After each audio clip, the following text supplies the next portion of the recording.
Hi everyone! The equity issue that we will be exploring is the effects of low socioeconomic status on students' education. This issue is extremely important and should be considered by all teachers, old and new, when creating class content. First, let's start off by defining this topic. Socioeconomic status is a measure of an individual's social position in relation to others, which is usually based on income, education, and occupation. Those with low socioeconomic statuses can feel a serious impact on their well-being and academic performances. Unfortunately, socioeconomic diversity may be difficult for instructors to detect in their classes, as students may strive to appear middle class in order to self-normalize. Therefore, it is imperative that we not only identify the ways in which some students could feel ostracized for their socioeconomic status, but it's also important that we provide solutions to avoid such discriminations. In the next few minutes, we will attempt to do just that. Now, let's check out the ways in which students are divided in the classroom, based on their socioeconomic statuses. Ladies and gents, sit back and enjoy the show. This information is important and is guaranteed to be useful to you.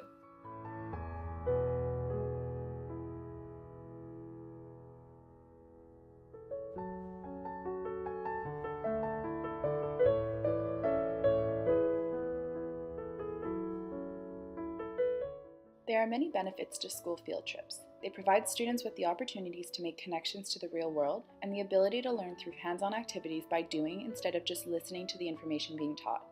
However, in schools that have restricted funds to support all students, field trips are typically not included in the school budget, therefore students are expected to bring in money from home for field trips. Has there ever been a time where you or someone you know ever had to miss out on a school field trip because of an issue with funds? This seems to be a common concern to many students with a lower socioeconomic background. Field trips can be quite expensive and some students may not have the funds to attend. Most often, teachers ask parents for additional funds to pay for the outing. While this might not be an issue for some students, there are others who struggle to pay for field trips, and teachers need to be aware that not all students can easily bring $10 to $15 for a field trip. It is important for students to feel excited about school trips rather than feel the burden of stress that money can bring. As future teachers, it is crucial that this issue be in mind and always be prepared with alternatives to conduct a field trip that satisfies all family financial circumstances. Using technology in schools can present a set of unique challenges for students of low socioeconomic status.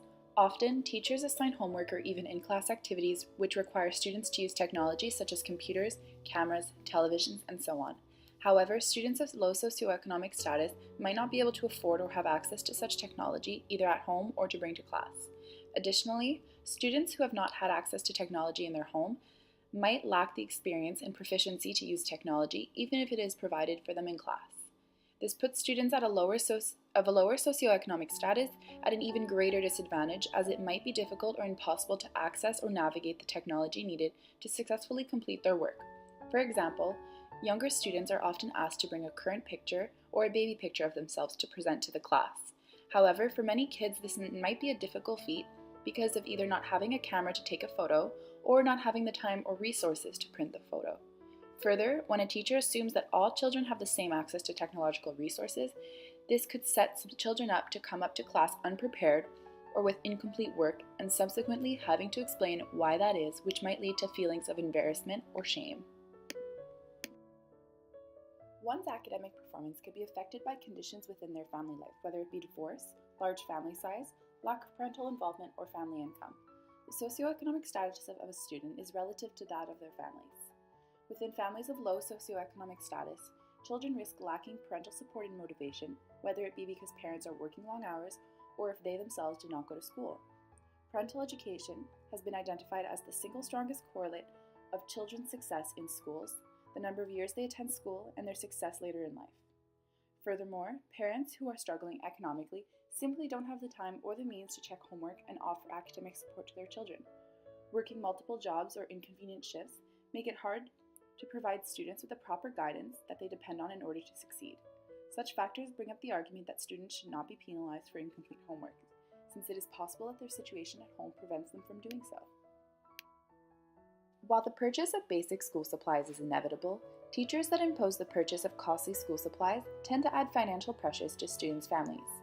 These supplies, while often beneficial to their education, should not be mandatory, nor should they be purchased by the students' parents. It should also be noted that students should not be penalized for not having the proper supplies with them at school. Furthermore, the enforcement of a dress code can add immense stress to students with low socioeconomic statuses. I've seen a student be sent to the principal's office for failing to wear a blue polo and instead wearing a black t-shirt. In such cases, it is important that teachers consider the possibility that the student's parents may not have the means to buy another shirt. By strictly enforcing a dress code, students with lower socioeconomic statuses tend to feel the pressures of following these rules while not having the means to do so. Lastly, it is important to mention the fact that students with low socioeconomic statuses risk having an inadequate lunch compared to other students. This affects the child's growth and development, while also affecting their confidence and focus.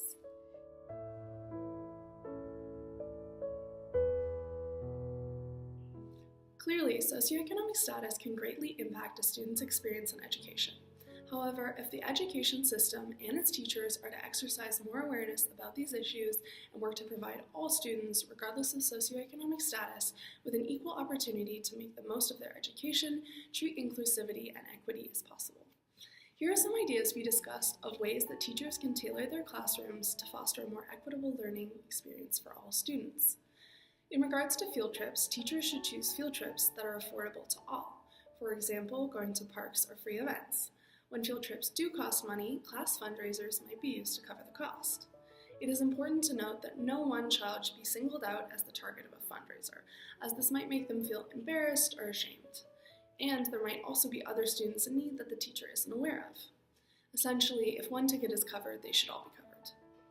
In reference to supplies, teachers should anticipate that some students aren't able to afford school supplies, and consequently should stock up in the classrooms all of the supplies that their students might need. This way, no direct attention is placed on any individual child, as all students will be provided with the class supplies to use and share. In regards to family life, students with low socioeconomic status may be experiencing high stress at home due to lack of funds, having to help raise siblings, or some of the other difficulties we mentioned before. This might mean they have less time to do their schoolwork, they hand things in late, or it could impact their ability to engage in class. Further, teachers might need to be flexible about rewrites and extensions and be accommodating to student circumstances. Additionally, teachers might provide extra help to students, giving them positive feedback or encouragement when they're experiencing difficulty, so they do not become further discouraged. When we're talking about technology, to counter the difficulties with technology that students of low socioeconomic status might face, teachers should only assign work that can be done without the use of computers and cameras. And when these technologies are needed, the teacher should schedule time in a school computer lab during class hours so that all students can have access to what they need. Additionally, teachers should teach students all of the mandatory technological proficiency skills they need to complete their work, and be there to assist whenever needed so no one student is left at a disadvantage because of lack of exposure or experience with technology. One last suggestion we have is that teachers adopt an open door policy, which would allow students to come and talk to you if they're feeling overwhelmed or struggling. This way, teachers can get a better sense of what is going on in their students' lives and adapt their teaching methods accordingly. Overall, we hope that all of you future educators remain aware of the potential difficulties that students may face as a result of low socioeconomic status, and learn to apply some of these solutions in classrooms of your own to foster an equitable learning